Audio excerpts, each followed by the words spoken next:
ৰবাচোন সন্ধিয়াৰ আকাশখন চাই পুৱতিৰ ৰদালিয়ে তোমাক জগাব মোৰ টোপনি নাহিলে দিবা নেচুকাই নিচুকনি গীত দুফা কিমান গায় হাহাচোন এবাৰ মোলৈ চাই মোৰ কলিজাই মৰম জুখিব মোৰ প্ৰেমৰ ৰাজ্যৰ ৰাজধানী তোমাতেই পাতিম শয়নে সপোনে মাথো মৰম খানিম টক ট্ৰেভেল শ্ব'লৈ আপোনালোক সকলোকে স্বাগতম জনাইছোঁ। আজি আমাৰ গেষ্ট হৈছে মৃন্ময় দাস। নমস্কাৰ। দক্ষিণ কামৰূপৰ ল'ৰা। আৰু মৃন্ময়, কি খবৰ? ভাল খবৰ মোৰ। ভাল ন? বহুত। আচ্ছা, আজি তোমাৰ পৰা কিন্তু আমি কবিতা শুনিম। কবিতা আবৃত্তি কৰি দিব লাগিব, গতিকে কথা বহুত আছে। যিহেতু আমি গৈ থাকোঁ, কথাও পাতোঁ, গতিকে গৈ থাকোঁ নেকি? চিট বেল্টটো লগাই ল'ব।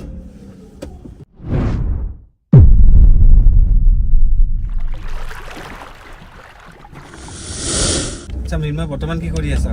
মই বৰ্তমান হায়াৰ ছেকেণ্ডাৰী ছেকেণ্ড পঢ়ি আছোঁ। আচ্ছা, তুমি কবিতা কেতিয়াৰ পৰা লিখা ষ্টাৰ্ট কৰিলা? মই আপোনাৰ কবিতা ক্লাছ 7ৰ পৰা লিখা আৰম্ভ কৰিছিলোঁ। আচ্ছা, প্ৰথমে কবিতা লিখা নাছিলোঁ, প্ৰথমে কবিতা পঢ়িছিলোঁ কিতাপবোৰত। আচ্ছা আচ্ছা। পঢ়ি পেলাই মানে কিবা এটা ভাল লাগিল, মানে শব্দবোৰ কিবা এটা অৰ্থ আছে। যদি মই ভাবোঁ আমি মানুহৰ মাজতে কিছুমান ভাষা শব্দ বিচাৰি পাওঁ, সেইবোৰে বৰ্তমান ৰাইমিঙৰ হিচাপে মিলাই কবিতা লিখিবলৈ আৰম্ভ কৰিছোঁ। ভাল লাগে কবিতা লিখি। বৰ্তমান আপুনি চাব যে আমাৰ যুৱ সমাজৰ মাজত ড্ৰাগছ এটা নিচা, ফ্ৰী ফায়াৰ, পাবজি এইবোৰ গেম নিচা হৈ গৈছে। গতিকে এই নিচাবোৰৰ পৰা আঁতৰি আমি পঢ়াত নিচা কৰিব পাৰোঁ, কবিতা লিখিব পাৰোঁ, নাটক লিখিব পাৰোঁ, সংলাপ লিখিব পাৰোঁ। গতিকে এইবোৰ আমাৰ মাজত থকাটো দৰকাৰ। আচ্ছা, তুমি ভাবা নেকি যে বৰ্তমান লিখা মেলাটো অলপ কমি গৈছে আমাৰ যিখিনি ল'ৰা ছোৱালী, যিখিনি উঠি অহা ল'ৰা চামৰ মাজত? কমি নিশ্চয় গৈছে, কাৰণ আঙুলি মূৰত গণিব পৰা ব্যক্তি কেইজনমানেহে লিখে। তুমি প্ৰথম কবিতা কেতিয়া লিখিছিলা? মই আপোনাৰ প্ৰথম কবিতা লিখিছিলোঁ 2017 চনৰ 17 অক্টোবৰ, মনত আছে মোৰ তাৰিখটো। আৰু কবিতাটো লিখি পেলাই কি হৈছিলে, কাগজখন থৈ দিছিলোঁ, কাগজখন ভুলবশতঃ মোৰ পৰা হেৰাইছিলে। কবিতা লিখা কাগজখন? হয়। আচ্ছা, এখন কাগজত লিখিছিলোঁ প্ৰথম, তেতিয়া আৰু ডায়েৰী চায়েৰী সেনেকুৱা নাছিলে। কাগজখনত লিখি পেলাই মই থৈ দিছিলোঁ, থোৱাৰ পিছত মই হেৰালে, বিচাৰি নাপাওঁ। তাৰপিছত এনেকুৱা আৰু ভাবিছিলোঁ প্ৰথম কবিতা এটা লিখিলোঁ, তাকো হেৰাল। তাৰপিছত আপোনাৰ বহুত দিন মূৰত সেই কাগজখন মই এখন কিতাপৰ মাজত পাইছিলোঁ, মানে মই পাহৰিছিলোঁ। আচ্ছা, কবিতাটো মই কিতাপৰ মাজতে থৈ দিছিলোঁ, মই পাহৰিছিলোঁ, কিতাপৰ লগত সমান হৈ আছিলে। তাৰপিছত এদিন সেই কিতাপখন পঢ়িবলৈ ওলাওঁতে মই পালোঁ। কিতাপখনৰ মাজত কবিতাটো পাই পেলাই মই কি কৰিলোঁ, মোবাইলত লিখি ৰাখিলোঁ। লিখিতেও আছে, ছেভ কৰি থৈ দিছোঁ। আবৃত্তি কৰি দিব পাৰোঁ? নিশ্চয় নিশ্চয়। আজি প্ৰথম কবিতাটো আবৃত্তি কৰি দিয়া হয়। কবিতাটোৰ নাম হৈছে ৰবাচোন। ৰবাচোন সন্ধিয়াৰ আকাশখন চাই পুৱতিৰ ৰদালিয়ে তোমাক জগাব মোৰ টোপনি নাহিলে দিবা নেচুকাই নিচুকনি গীত দুফা কিমান গায় হাহাচোন এবাৰ মোলৈ চাই মোৰ কলিজাই মৰম জুখিব মোৰ প্ৰেমৰ ৰাজ্যৰ ৰাজধানী তোমাতেই পাতিম শয়নে সপোনে মাথো মৰম খানিম। ধন্যবাদ। ৰোমান্টিক ফিল এটা পাইছোঁ আৰু। হয় হয়। আচ্ছা, এতিয়া তোমাৰ কবিতা হেৰি কৰিছানে, কিবা কিতাপ উলিয়াইছা নেকি? কিতাপ আচলতে মই ওলোৱা নাই, আশা এটা আছে ওলাম বুলি। খালি কবিতা কেইটামান বেছি হ'লে উলিয়াই ভাল লাগে। এনে আপোনাৰ 2-4টা কবিতা পুথি উলিয়াই ভাল নালাগিব। গতিকে মই চাইছোঁ 150মান কবিতা হ'লে সেনেকুৱা এখন ডাঙৰকৈ প্ৰকাশ কৰিম বুলি ভাবিছোঁ। আচ্ছা আচ্ছা। এতিয়া মোৰ প্ৰায় 85টামান কবিতা হৈছে, থৈ দিছোঁ সংৰক্ষণ কৰি। চাওঁ ভগৱানে কি কৰে, তেওঁৰ আশীৰ্বাদ লাগে। নিশ্চয় নিশ্চয়। আচ্ছা মৃন্ময়ৰ অলপ মই ফেমিলিৰ বিষয়ে অলপ জানিব বিচাৰিম। মানে তোমাৰ ঘৰত কোন কোন আছে আৰু তোমাৰ জন্মস্থান, এইখিনি যদি অলপ কৈ দিয়া। হয়, প্ৰথমে মোৰ জন্মস্থানটো কৈছোঁ। মোৰ আচলতে জন্ম হৈছিলে মামাহঁতৰ ঘৰত, ইয়াত কুকুৰমাৰাতে। আৰু মোৰ দেউতাৰ ঘৰ হৈছে ৰঙিয়াৰ ডিমু নামে ঠাইত। ৰঙিয়াৰ ডিমু নামে ঠাইত। তাৰপিছত আমাৰ আজিৰ পৰা আপোনাৰ সেই বছৰ হ'ল 2017ত আমি কুকুৰমাৰালৈ উঠি আহিলোঁ। গুৱাহাটীত আছিলোঁ। জন্ম যদিও মোৰ কুকুৰমাৰাত হৈছে, কিন্তু মই সৰুৰ পৰা ডাঙৰ হ'লোঁ গুৱাহাটীত। উলুবাৰীত আছিলোঁ আমি। উলুবাৰীত পৰা 2017ত আমি ইয়াত উঠি আহিলোঁ। উঠি এতিয়া বৰ্তমান ইয়াতে আছোঁ। বাকী আপোনাৰ ঘৰত দেউতা আছে, মা আছে, দাদা আৰু ভণ্টি এজনী আছে। আচ্ছা, তোমাৰ এই কবিতা লিখা মেলা কামত কোনে বেছি উৎসাহ যোগায়? লিখা মেলা কামত আচলতে উৎসাহ মই আচল কবিতা এটা লিখোঁ মাৰ আগত বহি লিখোঁ মাক সোধোঁ যে কবিতাটো মাক ভাল লাগিবনে মোৰ কবিতাৰ প্ৰথম মানে আপোনাৰ শ্ৰোতাই হৈছে মা মাক সুধি লওঁ মায়ে কয় এইটো ভাল হ'ব মানে তুমি প্ৰথমতে লিখাৰ পিছত মাক শুনাব মায়ে তেতিয়া ভাল পায় কবিতাবোৰ মানে মা সিমান আপোনাৰ পঢ়া শুনা নহয় মা আপোনাৰ ক্লাছ 6 পঢ়িছিল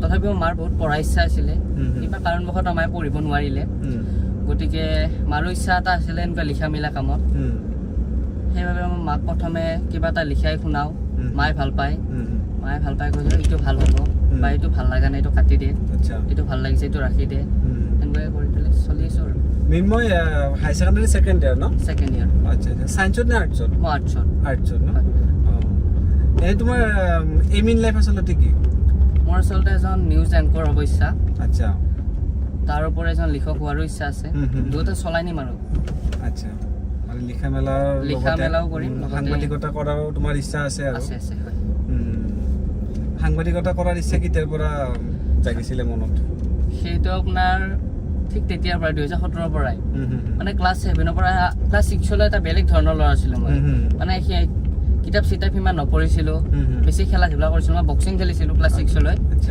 বক্সিং খেলাতে বেছি জড়িত হৈছিলোঁ খেলা ধূলা সেনেকুৱাই আছিলে টিভি চাওঁ এইবিলাক পঢ়া মিলা সিমান এটা নাছিলে তাৰপিছত ক্লাছ 7ত মই পঢ়িছিলোঁ উলুবাৰী হায়াৰ ছেকেণ্ডাৰী স্কুল বৰা ছাৰ্ভিচৰ ওচৰতে আছে তাৰ পৰা আপোনাৰ ডাইৰেক্ট আহি পিনে কুকুমৰা RKCত নাম লগাই দিলে ক্লাছ 7ত তাৰ পৰাই কিবা এটা পঢ়িব ইচ্ছা যোৱা হ'ল পঢ়িলোঁ এখন কিতাপ তাৰপিছত আপোনাৰ মাহঁতে গধূলি নিউজ চাই মাৰ লগতে বহি নিউজ চাই পেলাই পঢ়িব যাওঁ কিবা এটা ভাল লাগিল নিউজটো চাই তেতিয়া প্ৰথম আপোনাৰ চাইছিলোঁ নিতুমণি শইকীয়া ছাৰক প্ৰতিদিন টাইমৰ মুখ্য সম্পাদক তেখেতৰ নিউজ চাইছিলোঁ চাই ভাল লাগিছিলে ভাল লগাৰ পিছত মই ভাবিলোঁ এখেতৰ দৰে যদি মই এজন নিউজ এংকৰ হ'লোঁ হয় ব্লেজাৰ পিন্ধি একেবাৰে মানে কেমেৰাৰ আগত বহি তেখেতক ফ'ল' কৰোঁ খুব ভাল লাগে আপোনাৰ ৰিচেণ্টলি এবছৰ হোৱা নাই তেখেতক দুবাৰ লগ পালোঁ এবছৰ আগতে এবাৰ লগ পালোঁ আৰু দিছপুৰত আপোনাৰ এবাৰ নেক্সট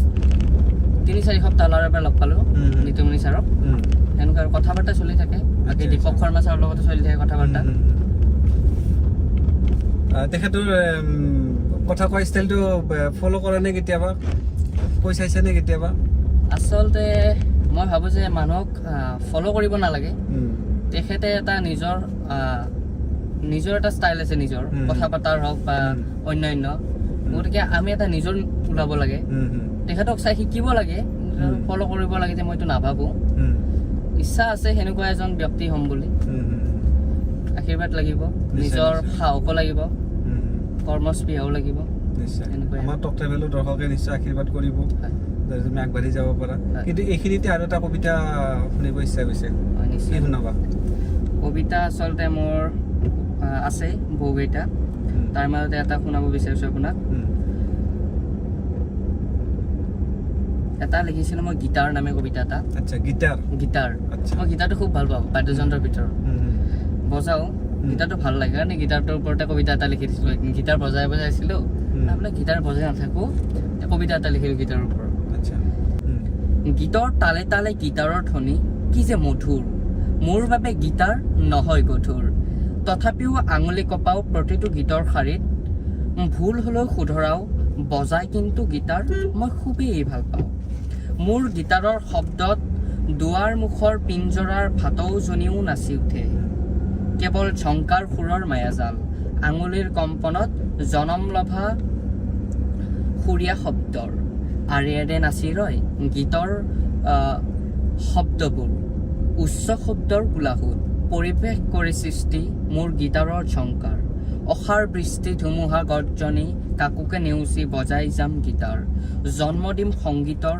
এক নতুন মহৰণ যাৰ নাম হ'ব ঝংকাৰ ভাল লাগিল এইটো কেতিয়া লিখিছিলা তুমি এইটো আপোনাৰ কবিতাটো লিখা হৈছিলে 6 তাৰিখ 9 মাহ 2022 আচ্ছা কলেজৰ খুব ঘনিষ্ঠ বন্ধু এজন আছিল পংকজ নামে এতিয়াও আছে সি মানে মোক উৎসাহ দিয়ে ভালকৈ কবিতা লিখাত সি মোক কৈছিলে যে মিন্ময় তইতো কবিতা লিখ মোৰ বাবে এটা লিখচোন পংকজ নামে মই বোলো ৰহ তোৰ ওপৰত কবিতা এটা লিখি দি আছোঁ ব্ৰেক টাইম আছিলে কলেজত ব্ৰেক টাইমত টিফিন খাই হ'ল, বহীখন ল'লোঁ, কলমটো ল'লোঁ, তেতিয়া লিখিলোঁ পংকজ মানে পদুম, পদুমৰ পানীৰ মাজত দুপাশী মেলি কৰা আচৰণ, সকলো সময়ত নিয়তিৰ সতে আগবাঢ়ি তোমাৰ জীৱন, হাঁহিটো মুখৰ লগৰী, কথাৰ শেষত সৰকে তথাপি হৃদয় তোমাৰো আছে, হৃদয়ত চাগে মৰমে নাছে, সকলোৱে ভাগৰে জীৱন যুঁজত, তুমিনো ভাগৰা কিহত, পদুমে যেনেকৈ ধুনীয়া পাহি মেলি দিয়ে, তুমিও হাঁহি জিনা জগত। পংকজৰ কাৰণে ন? হয়, এইটো পংকজৰ কাৰণে। নিশ্চয় পংকজে যদি শুনি আছে বা চাই আছে আমাৰ শ্ব'টো, তেতিয়াহ'লে নিশ্চয় ভাল পাব। এটা কথা মৃন্ময়, বৰ্তমান কিন্তু তুমি যিটো কৈছা লিখা মেলা বৰ্তমান খুব কমেই হৈছে, সকলোৱে মানে মোবাইলত গেম খেলিবলৈ লৈছে বা ইউটিউব চাবলৈ লৈছে, হয়নে? গতিকে তাৰ মাজত যে তুমি লিখা মেলা কামটো কৰি আছা, তাৰ কাৰণে মই তোমাক বহুত ধন্যবাদ জনাইছোঁ। কাৰণ তুমি এই যান্ত্ৰিকতাৰ পৰা আঁতৰি কিছু সময় যে কিতাপ কলমৰ লগত যে লাগি আছা, যিহেতু তুমি পঢ়িও আছা আৰু এইখিনি সময়তে তুমি লিখা মেলাও আৰম্ভ কৰিছা, গতিকে এইটো অৱশ্যে 85টা কবিতা লিখিছা ন? গতিকে কবিতা লিখা মেলা আচলতে বহুত এটা বেলেগ এখন মানে পৃথিৱীত যাব লগা হয় ন লিখা মেলাৰ কাৰণে। চিন্তাধাৰাবিলাক অলপমান বেলেগ হয়, তো ঠিকে আছে, কিন্তু ভাল লাগিলে এই বস্তুটো। আৰু মোবাইলটো আমি চাবই লাগিব বাৰু, চালোৱে, হয় নে নহয়? তাৰ মাজত সময় উলিয়াই যে তুমি কবিতা লিখিছা আৰু তাৰ মাজত তুমি পঢ়া শুনাও কৰি আছা, এইটোৱে ডাঙৰ কথা কিন্তু। গতিকে তুমি লিখা মেলাটো কৰি থকা, তোমাৰ উজ্জ্বল ভৱিষ্যত কামনা কৰিছোঁ। আমাৰ টকটকভেলী দৰ্শকেও তোমাক আশীৰ্বাদ কৰক যাতে তুমি আৰু আগবাঢ়ি যাব পাৰা, হয়নে? এতিয়া কি শুনাবা? এতিয়া আৰু এটা কবিতা মোৰ। নিশ্চয়। এইটো লিখিছিলোঁ আপোনাৰ 2 তাৰিখ 12 মাহ 2021 তাৰিখে, হেঁপাহ নামে কবিতা এটা। হেঁপাহ আছে মোৰ পঢ়ি শুনি আগুৱাই যোৱাৰ, কোনেনো জানে শ্ৰমৰ ফালে দেউতাৰ ভগা কামিহাৰ, আগ দেখি তাক দেখি মোৰো মন যায় এণ্ড্ৰইড মোবাইল হাতত লোৱাৰ, আইৰ সেমেকা দুচকুত অভাৱৰ জোৱাৰ, অনলাইন অফলাইন একোতে নুবুজো, আই বিনা পানীক কাকতি কৰি সেই পঢ়াশালীৰ জীপাল জীৱন শেষ খোজো। এই কবিতাটো লিখাৰ আৰু কাহিনীটো হৈছে আপোনাৰ ক'ভিডত যেতিয়া আপোনাৰ কিছুমান পৰিয়াল আছিলে, যিবোৰ পৰিয়ালত এণ্ড্ৰইড মোবাইল এটা লোৱাৰ সক্ষম নাছিলে, আচলতে অনলাইন ক্লাছ সেই সময়ত বেছিকৈ চলিছিলে। ক'ভিডৰ সময়ত স্কুল কলেজবোৰ বন্ধ আছিলে, কোনো ছাত্ৰ ছাত্ৰী যাব পৰা নাছিলে স্কুললৈ, গতিকে অনলাইন ক্লাছ কৰিছিলে সেই সময়ত শিক্ষকসকলে। গতিকে যিবিলাক ছাত্ৰ ছাত্ৰীয়ে অনলাইন ক্লাছ কৰিব পৰা নাছিলে অভাৱৰ বাবে, সেইবোৰ ছাত্ৰ ছাত্ৰীৰ মনৰ যি আশাখিনিকে আচলতে মই ভাবি কবিতাৰ ৰূপত প্ৰকাশ কৰিছোঁ। মৃন্ময় গীত গোৱা নেকি? মই গীত গাওঁ। গোৱা ন? হয়। আজি শুনাব লাগিব? পাৰিম, নিশ্চয় পাৰিম। এটা শুনাই দিয়া গীত। জুবিনদাৰ গীত এটা গাইছোঁ। নিশ্চয় নিশ্চয়। ধীৰে ধীৰে হেৰাই যায় গীতটি গাবলৈ লৈছোঁ।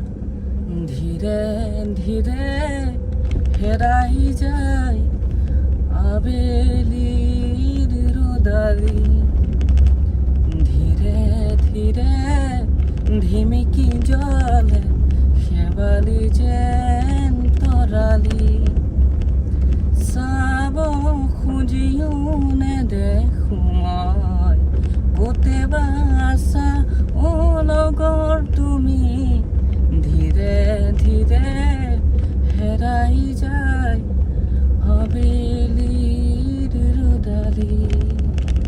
খুব সুন্দৰ, বাপৰে তুমি গান ধুনীয়া গাইছা দেখোন। কোৱা নাছিলা তুমি অকল কবিতা লিখো বুলিয়ে কৈছিলা মোক সোধোতে। গান যে গোৱা সেইটো কোৱা নাই, তুমি গীটাৰ বজা সেইটোও কোৱা নাই।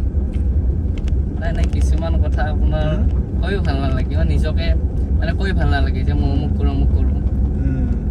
এতিয়া মই সোধোতেহে গম পালোঁ। ঠিক আছে দিয়া, তুমি প্ৰেক্টিচ কৰা। গান শিকিছিলা নেকি তুমি? গান আচলতে সেনেকুৱাকৈ শিকা নাই, শুনিয়ে। আচ্ছা। গান গাব মন যায় নে তেনেকৈ ষ্টেজত বা হেৰিত? মন আচলতে যায়। কলেজৰ ফাংচন বিলাকত গাওঁ কিন্তু কলেজৰ আপোনাৰ ফ্ৰেছাৰ্ছ হওক এনেকুৱা অনুষ্ঠানত গাব দিয়ে। আৰু আপোনাৰ কি হয়, ক্লাছৰ যিখিনি আমাৰ ফ্ৰেণ্ড চাৰ্কলখিনি আছে, গোটেইখিনি কি হয়, কেতিয়াবা ফ্ৰী টাইম পালে মৃন্ময় গান গাব লাগিব, আজি গান গাব লাগিব। মই বোলো মই নাজানো, মই শিকা নাই।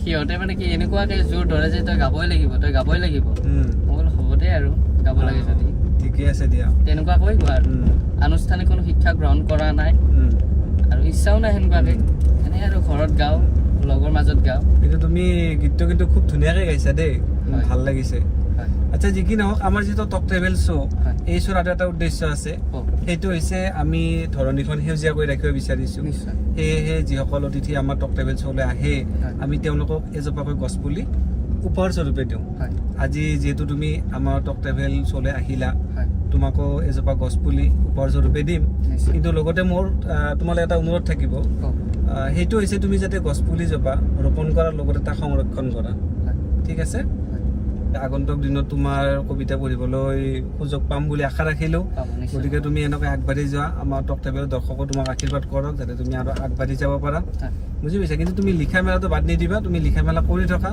এতিয়ালৈকে যিখিনি কৰিলা আমি গমেই পালোঁ হয় নে নহয় গতিকে তুমি আৰু লিখা আৰু যাতে আগবাঢ়ি যোৱা তাৰে কামনা থাকিল